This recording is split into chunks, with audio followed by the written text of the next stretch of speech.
Mississinewa Community Schools, like many public schools in Indiana, is facing significant funding challenges due to funding cuts. Mississinewa is working on managing the impacts of SEA 1 while navigating an operating referendum for November of 2026 and creating long-term staffing and district facility plans to help reduce expenses now and in the future. It is important to understand that this is not just a local issue, it's happening across the entire state of Indiana. Due to recent legislation, specifically SEA 1, public schools are seeing a significant reduction in revenue. Here at Mississinewa, we've already taken major internal cost-saving steps, including staffing reductions and restructuring, but despite those efforts, our financial deficit continues to be a struggle. Without additional funding, we will not be able to maintain student transportation beyond the 26-27 school year. That is why our school board has already taken the step of notifying the community in advance as required by Indiana law. When you look at our financial projections, the numbers tell a clear story. Over the next several years, we are projected to lose a significant portion of our operations funding due to circuit breaker caps and SEA 1 impacts. This is not a one-time issue. It's a growing structural problem that will continue to worsen each year if nothing changes. So what exactly is happening with school funding? A helpful way to think about it is this. Our funding is based on property values, or what is called net assessed value. With SEA 1, that value is no longer growing the way it once did. In fact, it's slowing down and in some cases effectively shrinking. That leads us to this simple concept. The pie is getting smaller. We still have the same number of students, about 2,200. But the total amount of funding available to support those students is decreasing. As you can see in this example, our net assessed value dropped significantly over just a few years, meaning less money per student to operate our schools. Even though overall property values may appear to increase, the deductions and caps put in place by SEA 1 reduce what schools actually receive. The bottom line is this. We are being asked to do the same or more for students with less funding each year. When we compare Mississinewa to other school districts, the gap becomes even more clear. On a per student basis, our district generates significantly less property tax revenue than many others, not just statewide, but even here within Grant County. That means we have fewer resources available to support each student compared to neighboring districts. And when you combine that with the shrinking revenue from SEA 1, the challenge becomes even greater.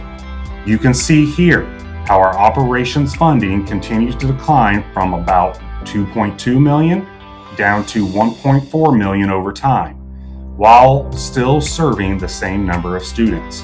This creates a growing funding gap that we simply cannot close through internal cuts alone. One of the biggest financial challenges we face is something called circuit breaker losses. These are property tax caps that limit how much revenue schools can actually collect, even if the assessed value is higher. In this chart, the yellow shows the actual dollars we are projected to lose each year due to these caps, and the orange shows the percentage of our budget being lost. By 2028, we are projected to lose around $1.6 million annually, and that loss continues to grow. When you look at modeled scenarios, you'll also see that Mississinewa ranks near the bottom in revenue per student. This reinforces the reality that we are one of the hardest hit districts in the state when it comes to these funding challenges. Now, let's take a look at how Mississinewa compares when we include both our current operations funding and potential operating referendum. This chart shows revenue per student across similar size school districts. What stands out immediately is that Mississinawa is currently near the bottom in funding per student. Even when factoring in a referendum, we are not exceeding other districts. We are simply becoming more competitive and closer to the state average. This is an important point. This referendum is not about getting ahead. It's about keeping up. Without it, the gap between Mississinawa and other districts will continue to grow, making it more difficult to provide the same level of opportunities for our students. When we narrow the focus to Grant County, the story becomes even more clear. Mississinawa currently generates the lowest revenue per student among local school districts. Even with an operating referendum, we would still remain lower than several neighboring districts. But we would be in a much stronger position than we are today. This highlights the reality of where we stand locally. Our goal is not to outspend other districts. It is to ensure we can provide competitive opportunities for our students, retain quality staff, and maintain the programs our community expects and deserves. The referendum helps stabilize our funding so we can continue moving forward rather than falling further behind. So naturally, people ask, why are we talking about transportation? The answer is simple. Transportation is the largest expense in our operations fund that we are legally allowed to adjust. We spend about $1.2 million per year on transportation. Even if we made significant cuts, we would only reduce about $700,000 to $800,000 per year from transportation. And even then, we would still be required to transport certain students by law. At the same time, we've already made substantial reductions. We've cut or absorbed hundreds of thousands of dollars in staffing and will eliminate additional central office and administrative positions moving forward. The reality is, we are running out of places to cut without directly impacting students. This is not just a Mississinawa issue. Every school district in Indiana is being impacted by SEA 1, some more than others, but all are feeling the effects. In fact, we expect over 100 school districts to pursue an operating referendum between 2026 and 2028. You may also wonder, why can't we just move money from another fund? The answer is that school finances are highly restricted by law. Funds like debt service can only be used for specific purposes, not for salaries, transportation, or daily operations.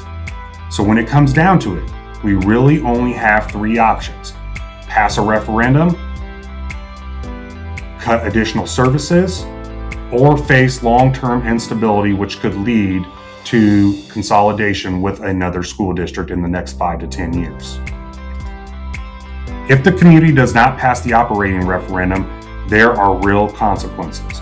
We would likely have to reduce or eliminate transportation, cut staff even more than what we already have, and place additional burdens on remaining employees. Over time, that could lead to declining enrollment, fewer academic and extracurricular opportunities, and potential consolidation with neighboring districts. Ultimately, without intervention, the long-term sustainability of Mississinawa Community Schools would be at risk.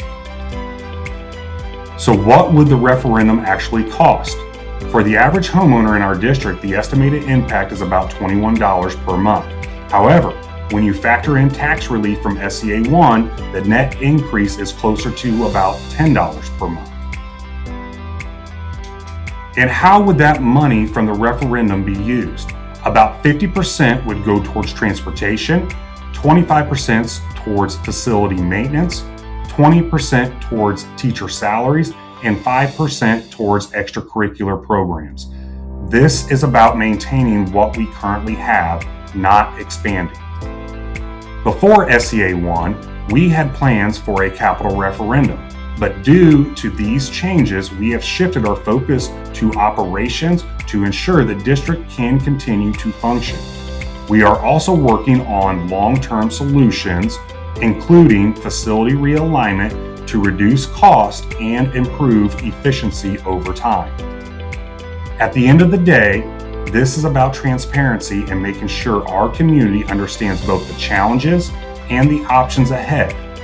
At Mississinewa Community Schools, we have a lot to be proud of, and we have a rich tradition that we want to continue for future generations and for our community. I encourage you to visit our website, use the tax calculator, and reach out to schedule a conversation with me directly. Thank you for taking the time to learn more about Mississinewa Community Schools. Go Indians!